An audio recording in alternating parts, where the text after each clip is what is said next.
بسم اللہ الرحمن الرحیم الحمد للہ والصلاة والسلام علی رسول اللہ صلی اللہ علیہ وسلم۔ محترم حضرات و خواتین، دلوں کے اعمال کی اس گفتگو میں اخلاص ہی سے متعلق ایک اور بات ہمارے ساتھ ہے جو ہمارے لیے بہت ہی ضروری ہے، وہ ہے الخبیئۃ الصالحہ۔ الخبیئہ کہتے ہیں آپ کی اور میری زندگی میں کوئی ایسا نیک عمل ہو، چاہے وہ نمازوں سے ہو، چاہے وہ صدقہ ہو یا کوئی اور نیکی ہو، جس کو سوائے اللہ کے اور کوئی نہ جانتا ہو، آپ اور میں نے اس کو چھپایا ہو لوگوں کی نگاہوں سے، لوگوں کے کانوں سے، صرف اللہ جانتا ہو، اس کی رضامندی کے لیے ہم نے کیا ہو، تو یہ چھپا ہوا کام جس کو کہا خبیئہ، ایسا چھپا ہوا کام وہ آپ کی بہت ساری پریشانیوں مصیبتوں میں نجات کا سبب بن جاتا ہے، زندگی کے کٹھن حالات میں آپ کو ثابت قدم رکھتا ہے۔ آپ نے سنا ہوگا کہ ہم سے پہلے جو لوگ ایمان والے تھے ان کے جسموں پر گرم گرم لوہے کی کنگھیاں پھیر دی گئیں اور ان کے جسموں پر سوائے ہڈیوں کے ڈھانچوں کے کچھ چیز باقی نہیں رہی، لیکن اس کے باوجود وہ لوگ ثابت قدم رہے۔ اس کے عوض میں اللہ تبارک و تعالیٰ نے ان کے دلوں کو ایمان کے لیے کھول دیا، ان کو ایمان کی عجیب لذت محسوس ہوئی۔ جیسے شیخ الاسلام ابن تیمیہ رحمہ اللہ کے بارے میں کہتے ہیں، وہ فرمایا کرتے تھے، ما يصنع اعدائی بی انا جنتی و بستانی فی صدری ان رحت فہی معی لا تفارقنی ان حبسی خلوہ وقتلی شہادہ واخراجی من بلدی سیاحہ۔ شیخ الاسلام ابن تیمیہ رحمہ اللہ، ان کے علم و فضل کے باوجود لوگوں نے ان کے ساتھ ویسے نہیں کیا جیسے ان کے ساتھ تکریم کرنی چاہیے تھی۔ ہر اچھے آدمی کے دشمن ہوتے ہیں، ان کو القلعہ، ایک ایسی جگہ جہاں محبس تھا، جیل تھا، لے گئے، قید کر دیا۔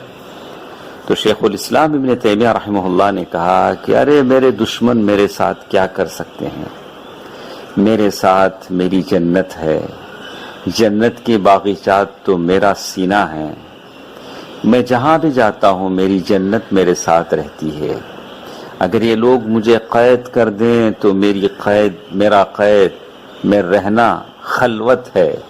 میں اللہ تبارک و تعالیٰ سے خلوت میں ہو جاتا ہوں، اگر یہ لوگ مجھے قتل کر دیں تو میرا قتل میری شہادت ہے، اگر یہ لوگ میرے شہر سے مجھے نکال دیں تو یہ میرے لیے سیاحت ہے۔ تو شیخ الاسلام ابن تیمیہ اپنے اس جیل میں جو قلعہ میں تھا، قلعے میں تھا، وہ کہا کرتے تھے، لو بدلت ملء هذه القلعة ذهبا، اگر میں اس قلعے کے برابر سونا بھی خرچ کروں جس میں میں قید ہوں، ما عدل عندی شکر هذه النعمہ، تو میری اس نعمت کا شکر نہیں ہوگا کہ میں اس قلعے میں بند ہوں، قلعے میں بند ہوں تو اپنی جنت کے ساتھ بند ہوں، میری جنت میری ساتھ ہے۔ تو بالکل بندہ ظاہر میں کبھی دکھتا ہے کہ وہ بڑا نیک ہے، بڑا متقی ہے، یا لوگوں کو نیکی کی طرف بلانے والا ہے اور برائی سے روکنے والا ہے، اور اس کے بہت سارے نیک اعمال ہیں، لیکن اس کے پلے میں کوئی ایسی نیکی نہیں ہے جس کو وہ اللہ سے چھپا کے رکھا ہو۔ ایسے بہت سارے لوگ ہیں۔ آپ اور ہم آنکھ بند کر کے سوچیں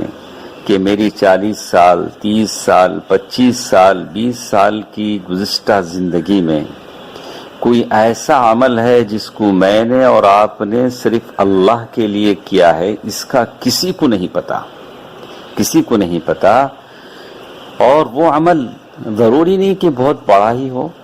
بالکل چھوٹا بھی ہو سکتا ہے، لیکن جب وہ آزمائے جائیں گے تو وہ عمل آپ کو ثابت قدم رکھ سکے گا، آپ کو ثابت قدم رکھے گا۔ اسی لیے عبداللہ بن داؤد الخریبی رحمہ اللہ کہتے ہیں کہ پہلے لوگ اپنا عمل چھپاتے تھے اور نیک عمل ایسا چھپاتے تھے کہ گھر کی بیوی کو بھی نہیں پتا ہوتا تھا۔ كانوا يستحبون ان يكون للرجل خبيئة من عمل صالح لا تعلم به زوجته ولا غيره، یعنی ایسا اپنا نیک عمل وہ چھپاتے تھے کہ گھر کی بیوی جو بہت سارے بھید کو جانتی ہے شوہر کے، اس کو بھی نہیں پتا ہوتا تھا۔ زبیر بن عوام رضی اللہ عنہ کہتے ہیں من استطاع منکم ان تکون له خبیئۃ من عمل صالح فلیفعل، جتنا ہو سکے اپنی زندگی میں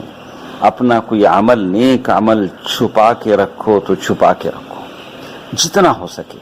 چھپا کے رکھو۔ نعیم بن حماد رحمہ اللہ کہتے ہیں سمعت ابن المبارک یقول، میں نے ابن المبارک کو یہ کہتے ہوئے سنا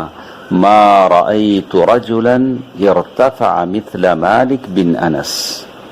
مالک بن انس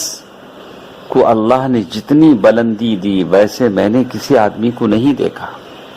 لیکن ان کی یہ بلندی، یہ رفعت، یہ چیزیں جو اللہ کی طرف سے عطا ہوئی مالک بن انس کو، بہت زیادہ نمازیں پڑھنے، بہت زیادہ روزہ رکھنے کی وجہ سے نہیں، الا ان تکون له سریرہ، مگر اس وجہ سے ان کو وہ بلندی حاصل ہوئی، ان کے پاس جو اعمال تھے وہ چھپے اعمال تھے، اللہ کے علاوہ کوئی جانتا نہیں تھا۔